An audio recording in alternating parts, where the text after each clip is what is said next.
Hi hello friends, welcome back to Amar's classes. ನಾನು Amaresh Potnal.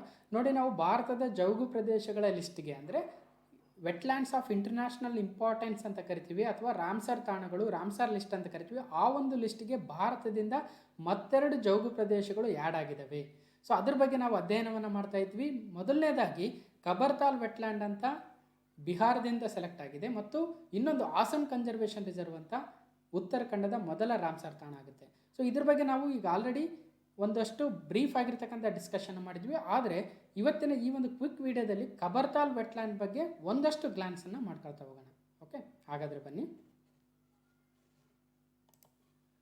Right, ನೋಡಿ, wetlands in India, ಭಾರತದ ಜೌಗು ಪ್ರದೇಶಗಳ ಲಿಸ್ಟ್ಗೆ ಈಗ ಹೊಸದಾಗಿರ್ತಕ್ಕಂಥ ಅಪ್ಡೇಟ್ ಆಗಿದೆ ಆ ಲಿಸ್ಟು. ಅದರಲ್ಲಿ ಭಾರತದ 2 ವೆಟ್ಲ್ಯಾಂಡ್ಸು ಅಥವಾ ಜೌಗು ಪ್ರದೇಶಗಳು ಈಗ ಆ್ಯಡ್ ಆಗಿದ್ದಾವೆ. ಯಾವುದಂದರೆ 38ನೇ ವೆಟ್ಲ್ಯಾಂಡ್ ಆಗಿ ಕಬರ್ತಾಲ್ ವೆಟ್ಲ್ಯಾಂಡು ಮತ್ತು 39ನೇ ರಾಮ್ಸರ್ ಸೈಟ್ ಆಗಿ ಆಸನ್ ಕನ್ಸರ್ವೇಷನ್ ರಿಸರ್ವ್ ಬರುತ್ತೆ. ಇದ್ರ ಬಗ್ಗೆ ಇವತ್ತಿನ ಈ ವಿಡಿಯೋದಲ್ಲಿ ನಾವು ಕಬರ್ತಾಲ್ ವೆಟ್ಲ್ಯಾಂಡ್ ಬಿಹಾರದಲ್ಲಿ ಏನಿದೆಯೋ ಅಥವಾ ಬಿಹಾರದ ಮೊದಲ ರಾಮ್ಸರ್ ತಾಣ ಆಗುತ್ತೆ, ಅದನ್ನು ಇವತ್ತು ಡೀಟೇಲ್ಡ್ ಆಗಿರ್ತಕ್ಕಂಥ ಒಂದು ಡಿಸ್ಕಷನ್ನ ವೆರಿ ಕ್ವಿಕ್ ವಿಡಿಯೋದಲ್ಲಿ ಮಾಡೋಣ. ಓಕೆ, ಸೊ ಇಲ್ಲಿ ನನ್ನ ಒಂದು ಕಿರು ಪರಿಚಯ ಇದೆ, ನಿಮಗೆಲ್ಲ ಆಲ್ರೆಡಿ ಗೊತ್ತಿದೆ. Let's move on. ಸೊ ನೋಡಿ, ರಾಮ್ಸರ್ ಸೈಟ್ ಅಂತಕ್ಕಂಥದ್ದು ಯಾವುದೇ ಒಂದು ಪರೀಕ್ಷೆಗಳಲ್ಲಿ, ಅದು ಸ್ಪರ್ಧಾತ್ಮಕ ಪರೀಕ್ಷೆಗಳಲ್ಲಿ ಭಾಳ ಇಂಪಾರ್ಟೆಂಟ್ ಆಗಿರ್ತಕ್ಕಂಥ ಟಾಪಿಕ್ ಆಗುತ್ತೆ. ಯಾಕಂದರೆ ಈಗ ವೈಲ್ಡ್ ಲೈಫ್ ಸ್ಯಾಂಚುರಿ, ನ್ಯಾಷನಲ್ ಪಾರ್ಕ್ಗಳನ್ನ ಬಿಟ್ಟು ಬಯೋಸ್ಫಿಯರ್ ರಿಸರ್ವ್ಸು, ಬಯೋಡೈವರ್ಸಿಟಿ ಹಾಟ್ಸ್ಪಾಟ್ಸ್ ಮತ್ತು ಈವನ್ ರಾಮ್ಸರ್ ಸೈಟ್ಸ್ ಬಗ್ಗೆ ಕೇಳ್ತಕ್ಕಂಥದ್ದನ್ನು ನಾವು ನೋಡ್ತಾ ಇದ್ವಿ. ಹಾಗಾಗಿ ಈ ರಾಮ್ಸರ್ ಸೈಟ್ ಮೇಲೆ, ವೆಟ್ಲ್ಯಾಂಡ್ಸ್ ಮೇಲೆ ಒಂದು ಕಂಪ್ಲೀಟ್ ಆಗಿರ್ತಕ್ಕಂಥ ವೀಡಿಯೋ ಮಾಡಿದ್ದೆ. ಸೊ ಆ ವಿಡಿಯೋವನ್ನು ನನ್ನ ಪ್ಲೇ ಲಿಸ್ಟಲ್ಲಿ ನೋಡ್ಬೋದು, ಅಥವಾ ಯೂಟ್ಯೂಬ್ ಲಿಂಕ್ ಇಲ್ಲಿ ಕೊಟ್ಟಿದ್ದೀನಿ ನೋಡಿ, ಅಥವಾ ಇಲ್ಲೊಂದು ಐಕಾನ್ ಬರುತ್ತೆ, ಅದರ ಮೇಲೆ ಕ್ಲಿಕ್ ಮಾಡಿದ್ರೆ ಸಹಿತ ಆ ಒಂದು ವಿಡಿಯೋನ ನೋಡ್ಬೋದು. ಅದರಲ್ಲಿ ಕಂಪ್ಲೀಟ್ ಆಗಿರ್ತಕ್ಕಂಥ ಒಂದು ಡಿಸ್ಕಷನ್ ಇದೆ. ಅಂದರೆ ಜೌಗು ಪ್ರದೇಶ ಎಂದ್ರೇನು, ಅಂದರೆ ವೆಟ್ಲ್ಯಾಂಡ್ಸ್ ಅಂದ್ರೇನು, ಅದರ ವಿಧಗಳು ಯಾವ್ಯಾವಿದ್ದಾವೆ ಮತ್ತು ಯಾವ ಉದಾಹರಣೆಗಳನ್ನು ನಾವು ವೆಟ್ಲ್ಯಾಂಡ್ಸ್ಗೆ ನೀಡ್ಬೋದು, ಈ ವೆಟ್ಲ್ಯಾಂಡ್ಗಳ ಜೌಗು ಪ್ರದೇಶಗಳ ತೇವ ಪ್ರದೇಶಗಳ ಉಪಯೋಗಗಳೇನು, ಮತ್ತು ರಾಮ್ಸರ್ ಅಂದ್ರೇನು, ರಾಮ್ಸರ್ ಕನ್ವೆನ್ಷನ್ ಅಂದ್ರೇನು, ಅದು ಎಲ್ಲಿ ಬರುತ್ತೆ, ಮತ್ತು ರಾಮ್ಸರ್ ಸೈಟ್ಗಳಂದ್ರೇನಂತ ನೋಡ್ತೀವಿ. ಜೊತೆಗೆ ಮಾಂಟ್ರಿಯಾಕ್ಸ್ ರೆಕಾರ್ಡ್ ಅನ್ನೋದನ್ನು ಕೂಡ ಆ ಒಂದು ವಿಡಿಯೋದಲ್ಲಿ ನಾವು ಈಗ ಆಲ್ರೆಡಿ ಡಿಸ್ಕಸ್ ಮಾಡಿದ್ದೀವಿ. ಮತ್ತು list of Ramsar sites in India, ಭಾರತದಲ್ಲಿರ್ತಕ್ಕಂಥ ರಾಮ್ಸರ್ ತಾಣಗಳು ಯಾವ್ಯಾವು ಅನ್ನೋದನ್ನು ಕೂಡ ಕಂಪ್ಲೀಟ್ ಆಗಿರ್ತಕ್ಕಂಥ ಡಿಸ್ಕಷನ್ ಅಥವಾ ಮ್ಯಾಪ್ ಮುಖಾಂತರ ನೋಡಿದ್ದೀವಿ ಆಲ್ರೆಡಿ. ಮತ್ತು ವಿಶ್ವ ಜೌಗು ದಿನದ ಬಗ್ಗೆನೂ ಈಗ ಆಲ್ರೆಡಿ ನೋಡಿದ್ದೀವಿ.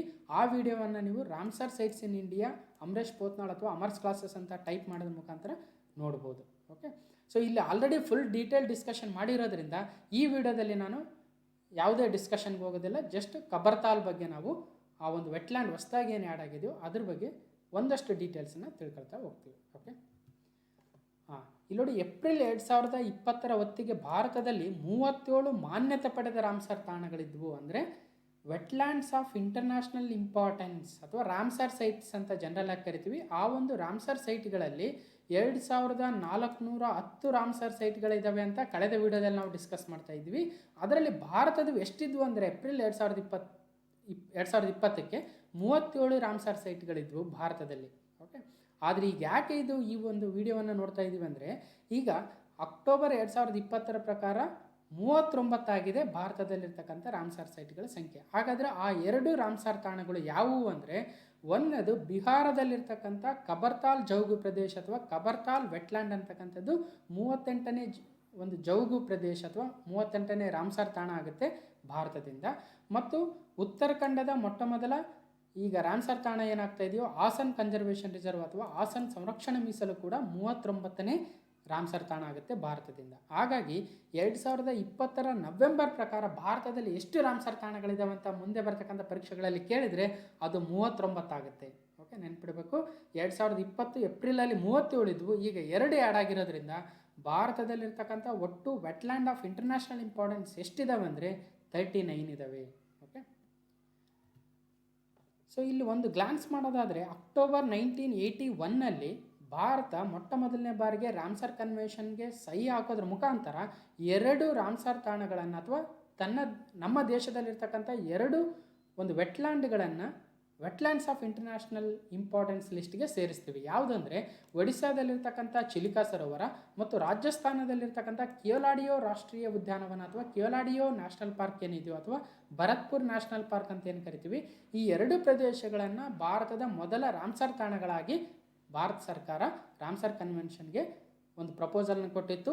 ಹಾಗಾಗಿ ಈ ಚಿಲಿಕಾ ಸರೋವರ ಮತ್ತು ಕೇಲಾಡಿಯೋ ರಾಷ್ಟ್ರೀಯ ಉದ್ಯಾನವನ ಏನಿದೆ ಅವು ಭಾರತದ ಮೊದಲ ರಾಮ್ಸರ್ ತಾಣಗಳಾಗ್ತವೆ. ಬೇರೆ ಬೇರೆ ಪರೀಕ್ಷೆಗಳಲ್ಲಿ ಕೇಳ್ಬೋದು ಭಾರತದ ಮೊದಲ ರಾಮ್ಸರ್ ತಾಣ ಯಾವುದು ಅಂದರೆ ಜನರಲ್ ಆಗಿ ಚಿಲಿಕಾ ಸರೋವರ ಅಂತ ಕರಿತೀವಿ. ಬಟ್ ಚಿಲಿಕಾ ಸರೋವರ ಮತ್ತು ಕೇಲಾಡಿಯೋ ರಾಷ್ಟ್ರೀಯ ಉದ್ಯಾನವನ ಎರಡನ್ನೂ ಈ ಒಂದು ನಾಮಿನೇಟ್ ಮಾಡಿದ್ರು 1981ನಲ್ಲಿ. ಓಕೆ, ಇಲ್ಲಿದೆ ನೋಡಿ ಚಿಲಿಕಾ ಲೇಕ್ ಸೈಟ್ ನಂಬರ್ 229 ಅಂದರೆ ರಾಮ್ಸರ್ ಸೈಟ್ ನಂಬರ್ 229. ಈ ಕಡೆ ಇರ್ತಕ್ಕಂಥದ್ದು ಕೇಲಾಡಿಯೋ ನ್ಯಾಷನಲ್ ಪಾರ್ಕ್ ನೆನಪಿಡ್ಬೇಕು. ಓಕೆ, ಸೊ ಒಂದು ಗ್ಲಾನ್ಸು ವೆಟ್ಲ್ಯಾಂಡ್ಸ್ ಅಂದರೆ ಏನು ಅಂತ, ಯಾಕಂದರೆ ಇಂದಿನ ವಿಡಿಯೋದಲ್ಲಿ ಕಂಪ್ಲೀಟಾಗಿ ಡಿಸ್ಕಸ್ ಮಾಡಿದ್ದರೂ ಸಹಿತ ಇಲ್ಲಿ ವೆಟ್ಲ್ಯಾಂಡ್ ಬಗ್ಗೆ ಡಿಸ್ಕಸ್ ಮಾಡ್ತಾ ಇರೋದ್ರಿಂದ ಹೊಸದಾಗಿ ಈ ವಿಡಿಯೋ ನೋಡ್ತಕ್ಕಂಥವ್ರಿಗೆ ಏನಿದೆ ವೆಟ್ಲ್ಯಾಂಡ್ ಅನ್ನೋ ಒಂದು ಡೌಟ್ ಬರಬಾರ್ದು ಅನ್ನೋ ವಿಚಾರಕ್ಕೆ ಇಲ್ಲಿ ಒಂದು ಜಸ್ಟ್ ವೆಟ್ಲ್ಯಾಂಡ್ ಅಂದರೆ ಏನಂತ ಡೆಫಿನೇಷನ್ ನೋಡೋಣ. ಸೊ ಈ ಒಂದು ಪಿಕ್ಚರ್ ನೋಡಿದ್ರೆ ಗೊತ್ತಾಗುತ್ತೆ, ಇಲ್ಲಿ ಒಂದಷ್ಟು ಸಸ್ಯಗಳು ನೋಡಿ ನೀರಲ್ಲೇ ಬೆಳೆದಿದ್ದಾವೆ. ಸೊ ಈ ಕಡೆ ಒಂದು ರೀತಿಯ ಸಸ್ಯಗಳು ಬೆಳೆದಿದ್ದಾವೆ, ಈ ಕಡೆ ಗಿಡ ಮರಗಳಿದ್ದಾವೆ ಅಲ್ವಾ. ಸೊ ಇಲ್ಲಿ ನೀರು ನಿಂತಿದೆ ಮಿಡ್ಲಲ್ಲಿ. ಸೊ ಈ ರೀತಿಯ ಒಂದು ಪ್ರದೇಶವನ್ನು ನಾವು ಜೌಗು ಪ್ರದೇಶ ಅಥವಾ ತೇವ ಪ್ರದೇಶ ಅಥವಾ ಇಂಗ್ಲೀಷಲ್ಲಿ ವೆಟ್ಲ್ಯಾಂಡ್ ಅಂತ ಕರಿತೀವಿ.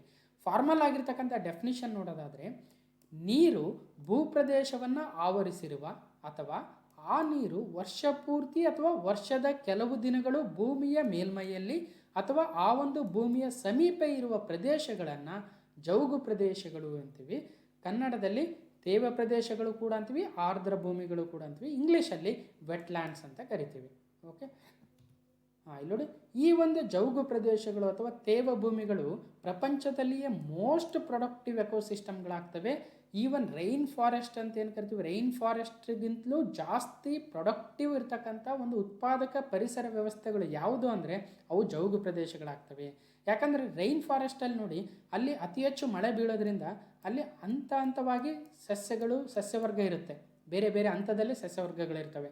ಸೊ ಅಲ್ಲಿ ಭಾಳಷ್ಟು ಒಂದು ಪ್ರೊಡಕ್ಟಿವ್ ಆಗಿರ್ತಕ್ಕಂಥ ಪರಿಸರ ವ್ಯವಸ್ಥೆ ಇದ್ದರೂ ಸಹಿತ ಅದಕ್ಕಿಂತಲೂ ಜಾಸ್ತಿ ಆಗಿರ್ತಕ್ಕಂಥ ಅದಕ್ಕಿಂತಲೂ ಹೆಚ್ಚಿನ ಒಂದು ಪ್ರೊಡಕ್ಟಿವ್ ಎಕೋಸಿಸ್ಟಮ್ ಯಾವುದು ಅಂದರೆ ಅದು ಜೌಗು ಪ್ರದೇಶ ಆಗುತ್ತೆ. ಹಾಗಾಗಿ ಈ ಜೌಗು ಪ್ರದೇಶಗಳನ್ನು ಸಂರಕ್ಷಣೆ ಮಾಡ್ತಕ್ಕಂಥದ್ದು ಕೂಡ ನಮ್ಮ ಒಂದು ವೆರಿ ಇಂಪಾರ್ಟೆಂಟ್ ಆಗಿರ್ತಕ್ಕಂಥ ವರ್ಕ್ ಆಗುತ್ತೆ ಅಲ್ವಾ. ಸೊ ಈ ಜೌಗು ಪ್ರದೇಶಗಳಲ್ಲಿ ಜಲವಾಸಿಗಳು ಇರ್ತವೆ ಮತ್ತು ಭೂವಾಸಿಗಳು ಇರ್ತವೆ. ಹಾಗಾಗಿ ಇಲ್ಲಿ ಜಾಸ್ತಿ ಪ್ರೊಡಕ್ಟಿವ್ ಎಕೋಸಿಸ್ಟಮ್ ಅಂತ ಕರಿಬೋದು. ಅಂದರೆ ಈ ಎರಡೂ ರೀತಿಯ ಒಂದು ಜೀವ ಪ್ರಭೇದಗಳು ಅಲ್ಲಿ ಕಾಣಸಿಗ್ತವೆ. ಯಾವ್ಯಾವ ಅಂದರೆ ನೋಡಿ, ಅತ್ಯಧಿಕ ಸಂಖ್ಯೆಯ ಪಕ್ಷಿಗಳು ಬರ್ಡ್ಸ್ ಇರ್ತವೆ, ಸಸ್ತನಿಗಳು ಮ್ಯಾಮಲ್ಸ್ ಇರ್ತವೆ ಅಥವಾ ರೆಪ್ಟೈಲ್ಸ್ ಅಂತ ಕರಿತೀವಿ ಅಂದರೆ ಸರೀಸೃಪಗಳು ಇರ್ತವೆ. ಉಭಯಚರಗಳು ಅಂದರೆ ಆಂಫಿಬಿಯನ್ಸ್, ನೀರಲ್ಲೂ ಮತ್ತು ಭೂಮಿಯಲ್ಲೂ ವಾಸಿಸ್ತಕ್ಕಂಥ ಪ್ರಾಣಿಗಳು ಉಭಯಚರಿಗಳು ಇರ್ತವೆ. ಮೀನು, ಅಕಶೇರುಕಗಳು ಅಂದರೆ ಇನ್ವರ್ಟಬ್ರೇಟ್ಸ್ ಸಹಿತ ಇರ್ತವೆ. ಹೀಗೆ ಅತಿ ಹೆಚ್ಚು ರೀತಿಯ ಅತ್ಯಧಿಕ ಸಂಖ್ಯೆಯ ವೆರೈಟೀಸ್ ಆಫ್ ಸ್ಪೀಸೀಸ್ ಕಂಡುಬರೋದ್ರಿಂದ we can call wetlands as a most productive ecosystems in the world. Okay, so hydrophytes ಇಲ್ಲಿ ಬೆಳಿತವೆ ಮತ್ತು ಅಲ್ಲಿ ಹೈಡ್ರಿಕ್ ಸಾಯಿಲ್ ಕೂಡ ಇರುತ್ತೆ ಅಂತ ನಾವೀಗ ಆಲ್ರೆಡಿ ನೋಡಿದ್ದೀವಿ. ಇಲ್ಲಿ ವೆಟ್ಲ್ಯಾಂಡ್ಸಲ್ಲಿ 2 ಟೈಪ್ಸ್ ಆಫ್ ವೆಟ್ಲ್ಯಾಂಡ್ಸ್ ಬರುತ್ತೆ. ಒಂದು ಸ್ವಾಭಾವಿಕ ಜೌಗು ಪ್ರದೇಶಗಳು ಅಥವಾ ನ್ಯಾಚುರಲ್ ವೆಟ್ಲ್ಯಾಂಡ್ಸ್ ಅಂತ ಕರಿಬೋದು. ಇನ್ನೊಂದು ಮಾನವ ನಿರ್ಮಿತ ಜೌಗು ಪ್ರದೇಶಗಳು ಅಥವಾ ಹ್ಯೂಮನ್ ಮೇಡ್ ಅಥವಾ ಮ್ಯಾನ್ ಮೇಡ್ ವೆಟ್ಲ್ಯಾಂಡ್ಸ್ ಅಂತ ಕರಿಬೋದು. ಇವತ್ತು ನಾವು ಲರ್ನ್ ಮಾಡ್ತಾ ಇರೋದು ಕಬರ್ತಾಲ್ ವೆಟ್ಲ್ಯಾಂಡ್ ಒಂದು ಸರೋವರ ಅಥವಾ ಒಂದು ಲೇಕ್ ಆಗಿರೋದ್ರಿಂದ it is A natural wetland ಅಥವಾ ಸ್ವಾಭಾವಿಕ ಜೌಗು ಪ್ರದೇಶ ಆಗುತ್ತೆ. ಇನ್ನಷ್ಟು ಎಕ್ಸಾಂಪಲ್ ನೋಡೋದಾದರೆ ಮಾರ್ಷ್ಗಳು, ಸ್ವ್ಯಾಂಪ್ಗಳು, ಪೀಟ್ಲ್ಯಾಂಡ್ಗಳು, ಫುಡ್ ಪ್ಲೈನ್ಸು, ನದಿಗಳು, ಉಪ್ಪು ನೀರಿನ ಸರೋವರಗಳು, ಸಿಹಿ ನೀರಿನ ಸರೋವರಗಳು, ಮ್ಯಾಂಗ್ರೋವ್ ಕಾಡುಗಳು, ಲಗೂನ್ಗಳು, ಕೋರಾಲ್ ರೀಫ್ಗಳು ಮತ್ತು 6 ಮೀಟರ್ಗಿಂತ ನೆನ್ಪಿಡಬೇಕು 6 ಮೀಟರ್ಗಿಂತ ಎತ್ತರ ಇರಬಾರ್ದು. ಅಂದರೆ 6 ಮೀಟರ್ ಒಳಗಡೆ ಇರ್ತಕ್ಕಂಥ ಕೆಳಗಡೆ ಇರ್ತಕ್ಕಂಥ ಸಾಗರದ ಪ್ರದೇಶಗಳನ್ನು ಕೂಡ ಸ್ವಾಭಾವಿಕ ಜೌಗು ಪ್ರದೇಶಗಳಿಗೆ ಸೇರಿಸ್ಬೋದು. ಭಾಳ ಕಡೆ ಕೇಳಿದರೆ 6 ಮೀಟರ್ಗಿಂತ ಕಡಿಮೆ ಇರಬೇಕು ಅಂಥ ಪ್ರದೇಶಗಳು, ಅಂಥ ಒಂದು ಓಸಿಯಾನಿಕ್ ಏರಿಯಾಸನ್ನು ಮಾತ್ರ ನಾವು ಸ್ವಾಭಾವಿಕ ಜೌಗು ಪ್ರದೇಶಕ್ಕೆ ಕನ್ಸಿಡರ್ ಮಾಡ್ಬೋದು.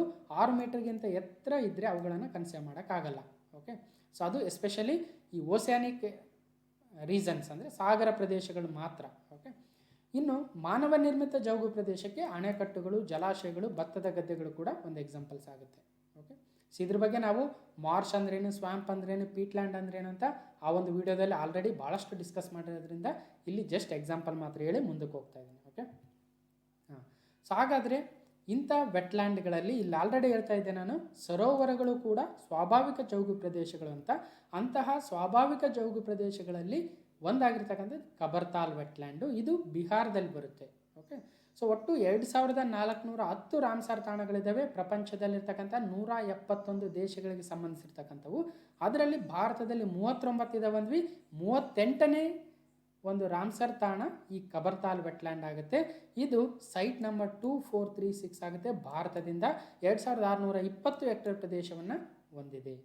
ಓಕೆ, ಸೊ ಇಲ್ಲಿ ನೋಡಿ ಈ ಕೆರೆಯಲ್ಲಿ ಭಾಳಷ್ಟು ಜನ ಫಿಶಿಂಗ್ ಮಾಡ್ತಾ ಇದ್ದಾರೆ. ಭಾಳ ಒಂದು ಮೈಗ್ರೇಟರಿ ಬರ್ಡ್ಸ್ ಬಂದಲ್ಲಿ ತಮ್ಮ ಗೂಡುಗಳನ್ನು ಕಟ್ಟಿಕೊಂಡು ಮರಳಿ ತಮ್ಮ ದೇಶಕ್ಕೆ ಹೋಗ್ತಕ್ಕಂಥದ್ದನ್ನು ಕಬರ್ತಾಲ್ ವೆಟ್ಲ್ಯಾಂಡಲ್ಲಿ ಕಾಣ್ಬೋದು. ಓಕೆ, ಸೊ ಈ ಕಬರ್ತಾಲ್ ವೆಟ್ಲ್ಯಾಂಡ್ ಎಲ್ಲಿ ಬರುತ್ತೆ ಅಂದರೆ ಬಿಹಾರದ ಮೊಟ್ಟ ಮೊದಲ ರಾಮ್ಸರ್ ತಾಣ ಅಂತ ಹೇಳ್ತಾ ಇದ್ವಿ. ಬಿಹಾರ ರಾಜ್ಯದ ಬೇಗೂಸರಾಯ್ ಅಂತಕ್ಕಂಥ ಒಂದು ಜಿಲ್ಲೆ ಬರುತ್ತೆ. ಇಲ್ಲಿದೆ ನೋಡಿ ಬೇಗೂಸರಾಯ್. ಇಲ್ಲಿಂದ ಸುಮಾರು 20-25 ಕಿಲೋಮೀಟರ್ ದೂರದಲ್ಲಿ ಕಂವರ್ ಲೇಕ್ ಅಂತ ಕರಿತೀವಿ, ಅಥವಾ ಇದನ್ನೇ ಕಬರ್ತಾಲ್ ವೆಟ್ಲ್ಯಾಂಡ್ ಅಂತಲೂ ಕೂಡ ಕರಿತೀವಿ. ಲೋಕಲ್ ಆಗಿ ಕಂವರ್ ಜೀಲ್ ಅಥವಾ ಕನ್ವರ್ ಜೀಲ್ ಅಥವಾ ಕನ್ವರ್ ಲೇಕ್ ಅಂತ ಕರೀತಾರೆ. ಓಕೆ, ಸೊ ಇಲ್ಲಿ ಗಂಡಕ್ ರಿವರ್ ಬರುತ್ತೆ. ಈ ಗಂಡಕ್ ರಿವರ್ ಮುಂದೆ ಹೋಗಿ ಗಂಗಾ ನದಿಯನ್ನು ಸೇರುತ್ತೆ. ಓಕೆ, ಈ ಗಂಗಾ ನದಿಯ ಉಪನದಿ ಆಗಿರ್ತಕ್ಕಂಥ ಗಂಡಕ್ ನದಿಯಿಂದ ಈ ಒಂದು ಕಂವರ್ ಲೇಕ್ ಅಥವಾ ಕಬರ್ತಾಲ್ ವೆಟ್ಲ್ಯಾಂಡು ಕ್ರಿಯೇಟ್ ಆಗಿರ್ತಕ್ಕಂಥದ್ದು. ಓಕೆ, ಇಷ್ಟು ನೆನಪಿಡ್ಬೇಕು. ಯಾವ ನದಿಗೆ ಈ ಒಂದು ಕನ್ವರ್ ಲೇಕು ಕ್ರಿಯೇಟ್ ಆಗಿದೆ ಅಂದರೆ ಅದು ಗಂಡಕ್ ರಿವರು. ಗಂಡಕ್ ರಿವರು ಯಾವ ಒಂದು ನದಿಯ ಉಪನದಿ ಅಂದರೆ ಗಂಗಾ ರಿವರ್. ಓಕೆ, ಇಲ್ಲಿ ನೋಡಿ ಕನ್ವರ್ ಲೇಕ್ ಬರ್ಡ್ ಸ್ಯಾಂಚುರಿ ಅಥವಾ ಕನ್ವರ್ ಸರೋವರ ಪಕ್ಷಿಧಾಮ ಬಿಹಾರದ ಬೇಗೂಸರಾಯ್ ಜಿಲ್ಲೆಯಲ್ಲಿದೆ. ಇದರಲ್ಲಿ ಏನಾಗುತ್ತೆ, ಸುಮಾರು 17 ವಾಟರ್ ಬಾಡೀಸಿಂದ ಬಂದು ಇಲ್ಲಿ ನೀರು ಸೇರುತ್ತೆ. ಓಕೆ, ಇಲ್ಲಿ ನೋಡಿ ಎಷ್ಟೆಲ್ಲ ಈ ಒಂದು ಕೆರೆಯಲ್ಲಿ ಅಥವಾ ಸರೋವರಕ್ಕೆ ಈ ಗಂಡಕ್ ರಿವರ್ನ ನೀರು ಜೊತೆಗೆ ಬೇರೆ ಬೇರೆ 17 ವಾಟರ್ ಬಾಡೀಸಿಂದ ನೀರು ಬಂದು ಸೇರುತ್ತೆ. ಮತ್ತು ಈ ಒಂದು ಸರೋವರದ ಸುತ್ತಮುತ್ತಲಿನ 17 ಹಳ್ಳಿಗಳಲ್ಲಿ ವಾಸಿಸುವ ಸುಮಾರು 15,000 ಕುಟುಂಬಗಳಿಗೆ ಇದು ಆಧಾರವಾಗಿದೆ ಅಂತಕ್ಕಂಥದ್ದು. ಅದು ಆಗಿರ್ಬೋದು ಅಥವಾ ಮೇವಿಗಾಗಿ ಆಗಿರ್ಬೋದು ಅಥವಾ ನೀರಾವರಿಗಾಗಿ ಆಗಿರ್ಬೋದು. ನೋಡಿ ಇಲ್ಲಿ ಫಿಶಿಂಗ್ ಮಾಡ್ತಾ ಇದ್ದಾರೆ ಅಲ್ವಾ, ಆಹಾರಕ್ಕಾಗಿ. ಇನ್ನು ಫಾಡರ್ ಅಥವಾ ಮೇವು ಅಂತ ಕರಿತೀವಿ, ದನಕರಗಳಿಗೆ ಮೇವನ್ನು ಈ ಒಂದು ಕೆರೆಯಿಂದ ಬಳಸ್ತಾ ಇದ್ದಾರೆ, ಈ ಒಂದು ಸರೋವರದಿಂದ ಬಳಸ್ತಾ ಇದ್ದಾರೆ. ಜೊತೆಗೆ ಇಲ್ಲಿರ್ತಕ್ಕಂಥ ನೀರನ್ನು ಸುತ್ತಮುತ್ತಲಿನ ಒಂದು ಪ್ರದೇಶಗಳಿಗೆ ನೀರಾವರಿ ವ್ಯವಸ್ಥೆಯನ್ನು ಕೂಡ ಕಲ್ಪಿಸ್ಕೊಂಡಿದ್ದಾರೆ. ಅಷ್ಟೊಂದು ಇಂಪಾರ್ಟೆಂಟ್ ಆಗಿರ್ತಕ್ಕಂಥದ್ದು ಈ ಒಂದು ಕನ್ವರ್ ಸರೋವರ ಪಕ್ಷಿಧಾಮ ಅಥವಾ ಕಬರ್ತಾಲ್ ವೆಟ್ಲ್ಯಾಂಡ್. ನಾ ಆಲ್ರೆಡಿ ಹೇಳ್ತಾ ಇದ್ದೆ, ಇದು ಗಂಡಕ್ ರಿವರಿಂದ ಕ್ರಿಯೇಟ್ ಆಗಿರ್ತಕ್ಕಂಥದ್ದು. Gandak river is A tributary of Ganga, ಅಂದರೆ ಗಂಗಾ ನದಿಯ ಒಂದು ಉಪನದಿಯಾಗಿದೆ. ಓಕೆ, ಇಲ್ಲಿ ಒಂದು ಭಾಳಷ್ಟು ವಿಶೇಷವಾಗಿರ್ತಕ್ಕಂಥದ್ದು ಏನಂದರೆ, ಇದು ಏಷ್ಯಾದ largest fresh water oxbow lake, ಅಂದರೆ ಎತ್ತುಗಳ ಕತ್ತಿನ ಆಕಾರದಲ್ಲಿರ್ತಕ್ಕಂಥ ಒಂದು ಕೆರೆಯಾಗಿದೆ, ಸರೋವರವಾಗಿದೆ ಈ ಒಂದು ಕಬರ್ತಾಲ್ ವೆಟ್ಲ್ಯಾಂಡ್. ಏನಿದು ಎತ್ತುಗಳ ಕತ್ತಿನ ಆಕಾರ ಅಂದರೆ ಈ ಥರ ಇರುತ್ತೆ ನೋಡಿ, ಇಲ್ಲಿ ಒಂದು ಎತ್ತುಗಳ ಕತ್ತಿನ ಆಕಾರ ಇದೆಯಲ್ವಾ. ಓಕೆ, ಇದು ಯಾವ ಥರ ಆಗುತ್ತಂದರೆ, ನದಿಯ ನೀರು ಈ ಥರ ಹರಿಬೇಕಾದ್ರೆ ಏನಾಗುತ್ತೆ, ಇಲ್ಲಿ ಎರಾಯ್ಸನ್ ಆಗುತ್ತೆ, ಅಂದರೆ ಮಣ್ಣಿನ ಸವಕಳಿ ಆಗುತ್ತೆ. ಈ ಥರ ನೀರು ಫೋರ್ಸ್ ಆಗಿ ಈ ಥರ ಹರಿದಾಗ ಇಲ್ಲಿ ಮಣ್ಣು ಸವಕಳಿ ಆಗುತ್ತೆ, ಈ ಕಡೆ ಮಣ್ಣು ಡೆಪಾಸಿಟ್ ಆಗುತ್ತೆ. ಈ ಕಡೆ ಸವಕಳಿ ಆಗೋದಿಲ್ಲ, ಯಾಕಂದರೆ ಫೋರ್ಸ್ ಈ ಕಡೆ ಇರೋದ್ರಿಂದ ಇಲ್ಲಿ ಸವಕಳಿ ಆಗುತ್ತೆ ನೋಡಿ. ನಂತರ ನೀರು ಈ ಥರ ಹರಿಬೇಕಾದ್ರೆ ಇಲ್ಲೊಂದಷ್ಟು ಸವಕಳಿ ಆಗುತ್ತೆ, ಮುಂದೆ ಈಗ ಹರಿತಾ ಇಲ್ಲೊಂದಷ್ಟು ಸವಕಳಿ ಆಗುತ್ತೆ, ಮತ್ತು ಈ ಥರ ಫೋರ್ಸಲ್ಲಿ ಬಂದು ಇಲ್ಲಿ ಸವಕಳಿ ಆಗುತ್ತೆ ನೋಡಿ. ಸೊ ಈ ಕಡೆನೂ ಸವಕಳಿ ಆಗ್ತಾ ಹೋಗುತ್ತೆ, ಈ ಕಡೆನೂ ಸವಕಳಿ ಆಗ್ತಾ ಹೋಗುತ್ತೆ, ಇಲ್ಲಿ ಡೆಪಾಸಿಟ್ ಆಗ್ತಾ ಹೋಗುತ್ತೆ ಅಲ್ವಾ. ಇಲ್ಲಿ ಎರಾಯ್ಸನ್ ಆಗುತ್ತೆ, ಇಲ್ಲಿ ಡೆಪಾಸಿಟ್ ಆಗುತ್ತೆ. ಈ ಎರಾಯ್ಸನ್ ಆಗ್ತಾ ಮುಂದೆ ಏನಾಗುತ್ತೆ ನೋಡಿ, ಇದು ಚಿಕ್ಕದಾಗ್ತಾ ಬರುತ್ತೆ. ಈ ನೆಕ್ ಈ ಚಿಕ್ಕದ ಆಗಿ ಕೊನೆಗೆ ನದಿ ಇಲ್ಲಿ ಸ್ಟ್ರೈಟ್ ಆಗಿಬಿಡುತ್ತೆ. ಈ ಒಂದು ಭಾಗ ಹಾಗೆ ಹೊರಗಡೆ ಉಳಿಯುತ್ತೆ. ಇಲ್ಲಿ ನೋಡಿ ಯಾವ ಥರ ಆಗಿದೆ. ಈ ರೀತಿಯ ಒಂದು ಫಾರ್ಮೇಷನ್ ಆಫ್ ಲೇಕಿಗೆ ಏನಂತ ಕರಿತೀವಿ, ಆಕ್ಸ್ಬೋ ಲೇಕ್ ಅಂತ ಕರಿತೀವಿ. ಇಂಥ oxbow lake largest fresh water oxbow lake in Asia ಯಾವುದು ಅಂದರೆ ಅದು ಕಬರ್ತಾಲ್ ವೆಟ್ಲ್ಯಾಂಡ್ ಆಗುತ್ತೆ. ಸೊ ಇದು ಒಂದು ವಿಶೇಷ ಆಗಿದೆ. ಇದನ್ನು ಕನ್ವರ್ ತಾಲ್ ಅಂತಲೂ ಕೂಡ ಕರೀತಾರೆ, ಕನ್ವರ್ ಜೀಲ್ ಅಂತಲೂ ಕೂಡ ಕರೀತಾರೆ, ನೆನ್ಪಿಡ್ಬೇಕು. ಓಕೆ, ಈ ಆಕ್ಸ್ಬೋ ಲೇಕ್ ಯಾವ ಥರ ಕಾಣುತ್ತೆ ಅಂದರೆ, ಇದೊಂದು ಎಕ್ಸಾಂಪಲ್ ನೋಡಿ. ಈ example actually it's not a Kabartal wetland ಅಲ್ಲ ಇದು. ಸಪೋಸ್ ಇದು ರಿವರ್ ಅನ್ಕೊಂಡ್ರೆ ಇಲ್ಲಿ ನೋಡಿ ಮಣ್ಣು ಯಾವ ಥರ ಇಲ್ಲಿ ಡೆಪಾಸಿಟ್ ಆಗಿದೆ, ಇಲ್ಲಿ ಎರಾಯ್ಸನ್ ಆಗ್ತಾ ಇದೆ, ಇಲ್ಲಿ ಮಣ್ಣಿನ ಸವಕಳಿ ಆಗ್ತಾ ಇದೆ, ಇಲ್ಲಿ ಮಣ್ಣು ಸೇರ್ತಾ ಇದೆ ಅಲ್ವಾ. ಸೊ ಈಗ ಹರಿತಾ ಏನಾಗುತ್ತೆ, ಮುಂದೆ ಇಲ್ಲಿ ಮತ್ತೆ ಎರಾಯ್ಸನ್ ಸ್ಟಾರ್ಟ್ ಆಗುತ್ತೆ ನೋಡಿ. ಇಲ್ಲಿ ಈ ಎರಾಯ್ಸನ್ ಆಗಿ ಮಣ್ಣಿನ ಸವಕಳಿ ಆಗಿ ನದಿ ಕೊನೆಗೆ ಏನಾಗುತ್ತೆ, ಈ ಸ್ಟ್ರೈಟಾಗಿ ಹರಿಯೋಕ್ಕೆ ಸ್ಟಾರ್ಟ್ ಆಗಿಬಿಡುತ್ತೆ. ಇಲ್ಲಿ ನೋಡಿ ಈ ಥರ ಹರಿಯೋದಕ್ಕೆ ಸ್ಟಾರ್ಟ್ ಆಗುತ್ತೆ. ಸೊ ಆವಾಗ ಇಲ್ಲಿ ಒಂದು ಕೆರೆ ಸರೋವರ ಫಾರ್ಮ್ ಆಗುತ್ತೆ. ಇದು ನದಿಯಿಂದ ಬೇರ್ಪಟ್ಟು ಬಿಡುತ್ತೆ ಅಲ್ವಾ. ಇಲ್ಲಿ ಮಣ್ಣು ಸೇರಿ ಏನಾಗುತ್ತೆ, ಈ ಒಂದು ಸಪ್ರೇಟ್ ಆಗಿರ್ತಕ್ಕಂಥ ಲೇಕ್ ಫಾರ್ಮ್ ಆಗುತ್ತೆ. ಅದನ್ನೇ ಆಕ್ಸ್ಬೋ ಲೇಕ್ ಅಂತ ಕರಿತೀವಿ. ಇದೊಂದು ಎಕ್ಸಾಂಪಲ್ ನೆನ್ಪಿಡ್ಬೇಕು. ಓಕೆ, ಸೊ ಇಲ್ಲಿ ನೋಡಿ ಯಾವ ಥರ ಫಾರ್ಮ್ ಆಗಿದೆ, ಕೊನೆಗೆ ಈ ಆಕ್ಸ್ಬೋ ಲೇಕ್ ಫಾರ್ಮ್ ಆಗುತ್ತೆ. ಈ ನದಿಗೂ ಈ ಲೇಕ್ಗೂ ಕನೆಕ್ಷನ್ ತಪ್ಪೋಗುತ್ತೆ. ಓಕೆ, ಸೊ ನೆಕ್ಸ್ಟು ಈ ಕನ್ವರ್ ಲೇಕ್ ಫಾರ್ಮ್ ಆದ ನಂತರ ಅಲ್ಲಿ ಭಾಳಷ್ಟು ಬರ್ಡ್ಗಳು ಬಂದು ಮೈಗ್ರೇಟರಿ ಬರ್ಡ್ಸು ಮತ್ತು ಲೋಕಲ್ ಬರ್ಡ್ಸ್ ಎರಡೂ ಕೂಡ ಅಲ್ಲಿ ಭಾಳಷ್ಟು ಸಂಖ್ಯೆಯಲ್ಲಿ ನಾವು ನೋಡ್ತಾ ಇದ್ವಿ. ಈವನ್ ಸಲೀಂ ಅಲಿ ಅವರು ಸಹಿತ ಭಾಳ ಸಂಖ್ಯೆಯ ಬರ್ಡ್ಗಳಿದ್ದಾವೆ ಅಂತ ಅಲ್ಲಿ ರಿಪೋರ್ಟ್ ಮಾಡಿದರು. ಓಕೆ, ಸೊ ಅದಕ್ಕೋಸ್ಕರ ಕನ್ವರ್ ಲೇಕ್ ಬರ್ಡ್ ಸ್ಯಾಂಚುರಿಯನ್ನು 1989ರಲ್ಲಿ Indian wildlife protection act 400 hectare ಪ್ರದೇಶ ಇದ್ದರೆ, ನಂತರ ಬರ್ತಾ 2010ರ ಅಂದಾಜಿನ ಪ್ರಕಾರ ಸುಮಾರು ಕೇವಲ 4100 ಹೆಕ್ಟೇರ್ ಪ್ರದೇಶಕ್ಕೆ ಇಳಿದಿತ್ತು. ಅಂದರೆ ಅಲ್ಲಿ ಒತ್ತುವರಿ ಆಯಿತು ಅಂತಕ್ಕಂಥದ್ದು ಇಲ್ಲಿ ಗೊತ್ತಾಗುತ್ತೆ. ಅಂದರೆ ಸುಮಾರು ಅರ್ಧದಷ್ಟು ಹೆಕ್ಟೇರ್ ಪ್ರದೇಶ ಒತ್ತುವರಿ ಆಯಿತು ಅಂತಕ್ಕಂಥ, ಅದರ ವಿಸ್ತೀರ್ಣ ಕಡಿಮೆ ಆಗ್ತಾನೆ ಬರ್ತಾ ಇದೆ ವರ್ಷದಿಂದ ವರ್ಷಕ್ಕೆ. ಓಕೆ, ಇಲ್ಲಿ ನೋಡಿ ಎಷ್ಟು ವಿಸ್ತೀರ್ಣ ಇತ್ತು. ಸೊ ಇಷ್ಟು ವಿಸ್ತೀರ್ಣ ಇರ್ತಕ್ಕಂಥ ಒಂದು ಕನ್ವರ್ ಝೀಲ್ ಅಥವಾ ಕಬರ್ತಾಲ್ ವೆಟ್ಲ್ಯಾಂಡು ಕೊನೆಗೆ ಏನಾಯಿತು, ಇಷ್ಟೇ ಇದೆ ಇವಾಗ. ಇಲ್ಲಿ ನೋಡಿ, ಓಕೆ, ಇಲ್ಲಿ ಗಂಡಕ್ ರಿವರ್ ಇದೆ, ಬುರಿ ಗಂಡಕ್ ರಿವರ್ ಅಂತ ಕರಿತೀವಿ ನೋಡಿ. ಸೊ ಆ್ಯಕ್ಚುಲಿ ಇಲ್ಲಿಂದ ಇಲ್ಲಿಗೆ ಕನೆಕ್ಷನ್ ಇತ್ತು, ಬಟ್ ಈಗ ಕನೆಕ್ಷನ್ ತಪ್ಪಿದೆ ಅಂತಕ್ಕಂಥದ್ದು. ಓಕೆ, ನೆಕ್ಸ್ಟು ಚಳಿಗಾಲದಲ್ಲಿ ಸುಮಾರು 60ಕ್ಕೂ ಹೆಚ್ಚು ಪ್ರಭೇದದ ವಲಸೆ ಹಕ್ಕಿಗಳು ಇಲ್ಲಿ ಬರ್ತವೆ ಅಂತಕ್ಕಂಥದ್ದು. ಸೊ ಇದು ಯಾಕೆ ಒಂದು ಕನ್ವರ್ ಝೀಲ್ ಭಾಳ ವೆರಿ ಇಂಪಾರ್ಟೆಂಟ್ ಆಗಿರ್ತಕ್ಕಂಥ ವೆಟ್ಲ್ಯಾಂಡ್ ಆಗುತ್ತೆ, ಯಾಕೆ ರಾಮ್ಸರ್ ಸೈಟಿಗೆ ಸೇರಿಸಿದ್ದಾರೆ ಅಂದರೆ ನೋಡಿ, ಸುಮಾರು 60ಕ್ಕೂ ಹೆಚ್ಚು ಪ್ರಭೇದದ ವಲಸೆ ಹಕ್ಕಿಗಳು ಬರ್ತಾ ಇದ್ದಾವೆ ಈ ಒಂದು ಪ್ರದೇಶಕ್ಕೆ. ಮೈಗ್ರೇಟರಿ ಬರ್ಡ್ಸ್, ಅದು ಮಧ್ಯಪ್ರಾಚ್ಯದಿಂದ ಆಗಿರ್ಬೋದು ಅಥವಾ ಬೇರೆ ಬೇರೆ ದೇಶಗಳಿಂದ ಈ ಒಂದು ಚಳಿಗಾಲದಲ್ಲಿ ಇಷ್ಟೊಂದು ಒಂದು ಮೈಗ್ರೇಟರಿ ಬರ್ಡ್ಸ್ ಬರ್ತಾ ಇದ್ದಾವೆ. ಜೊತೆಗೆ ಇಲ್ಲಿ 51 ರೀತಿಯ ಫಿಶ್ ಪ್ರಭೇದಗಳು, 77 ಟೆರೆಸ್ಟ್ರಿಯಲ್ ಪ್ಲಾಂಟ್ಸು, 46 ಮ್ಯಾಕ್ರೋಫೈಟ್ಸ್ ಮತ್ತು ಬೇರೆ ಬೇರೆ ರೀತಿಯ ಸಸ್ಯಗಳು ಇಲ್ಲಿ ಕಂಡು ಬರ್ತಾ ಇದ್ದವು. ಹಾಗಾಗಿ ಈ ಒಂದು ಪ್ರದೇಶವನ್ನು ರಾಮ್ಸರ್ ಸೈಟ್ ಆಗಿ ಮಾಡಿ ಅಂತ ಭಾಳಷ್ಟು ವರ್ಷಗಳಿಂದ ಭಾರತ ಕೇಳ್ತಾನೆ ಬರ್ತಾ ಇತ್ತು. ಬಟ್ ಈಗ ಕೊನೆಗೆ 2020ರಲ್ಲಿ ರಾಮ್ಸರ್ ಕನ್ವೆನ್ಷನ್ ಅವರು ತಮ್ಮ ಕ್ರೈಟೀರಿಯಾಗಳು ಏನಿರ್ತವೆ ಆ ಕ್ರೈಟೀರಿಯಾಗಳಿಗೆ ಈ ಪ್ರದೇಶ ಮ್ಯಾಚ್ ಆಗುತ್ತೋ ಇಲ್ವೋ ಅಂತ ಚೆಕ್ ಮಾಡಿ ಕ್ರೈಟೀರಿಯಾಗೆ ಮ್ಯಾಚ್ ಆದಾಗ ಮಾತ್ರ ಅದು ರಾಮ್ಸರ್ ಕನ್ವೆನ್ಷನಲ್ಲಿ ಆ್ಯಡ್ ಮಾಡ್ಕೊಳುತ್ತೆ ಅಂತಕ್ಕಂಥದ್ದು. ಅದು ಸರ್ಕಾರದ ಯೋಜನೆಗಳಾಗಿರ್ಬೋದು, ಈ ಒಂದು ವೆಟ್ಲ್ಯಾಂಡನ್ನು ಒಂದು ಅಲ್ಲಿರ್ತಕ್ಕಂಥ ಎಷ್ಟು ಪ್ರಭೇದಗಳಿದ್ದಾವೆ, ಅಲ್ಲಿ ಎಷ್ಟು ಇಂಪಾರ್ಟೆನ್ಸ್ ಇದೆ ಅಂತಕ್ಕಂಥದ್ದನ್ನು ಗಮನ ಹರಿಸಿಬಿಟ್ಟು ಆ ಕ್ರೈಟೀರಿಯಾಗಳು ಪಾಸ್ ಆದರೆ ಮಾತ್ರ Ramsar convention is going to add in the wetlands of international importance ಲಿಸ್ಟಲ್ಲಿ ಆ್ಯಡ್ ಮಾಡುತ್ತೆ. ಓಕೆ, ಹಾಗಾದರೆ ಇಲ್ಲಿ ಕಂಡು ಬರ್ತಕ್ಕಂಥ ವೆರಿ ಫೇಮಸ್ ಆಗಿರ್ತಕ್ಕಂಥ ಎಂಡ್ಯಾಂಜರ್ಡ್ ಆಗಿರ್ತಕ್ಕಂಥ ಒಂದು ಪಕ್ಷಿಗಳು ಯಾವ್ಯಾವ ಅನ್ನೋದಾದರೆ ಇಲ್ಲಿ 5 ಕ್ರಿಟಿಕಲಿ ಎಂಡ್ಯಾಂಜರ್ಡ್ ಸ್ಪೀಸೀಸ್ ಕಂಡು ಬರ್ತವೆ. ಯಾವುದಾದಂದರೆ ಅದರಲ್ಲಿ 3 ವಲ್ಚರ್ಗಳು ಅಥವಾ ರಣಹದ್ದುಗಳು ಕಂಡು ಬರ್ತವೆ, 3 ವಲ್ಚರ್ಸ್ ಮತ್ತು 2 ವಾಟರ್ ಬರ್ಡ್ಸ್, ನೀರಿನ ಒಂದು ಪಕ್ಷಿಗಳು. 3 ವಲ್ಚರ್ಗಳು ಯಾವುದು ಅಂದರೆ, ಒಂದು ರೆಡ್ ಹೆಡೆಡ್ ವಲ್ಚರ್, ಇಲ್ಲಿ ನೋಡಿ ರೆಡ್ ಹೆಡೆಡ್ ವಲ್ಚರ್. ಓಕೆ, ಅಂದರೆ ಒಂದು ಕೆಂಪು ತಲೆ ಇರ್ತಕ್ಕಂಥ ರಣಹದ್ದಾಗುತ್ತೆ.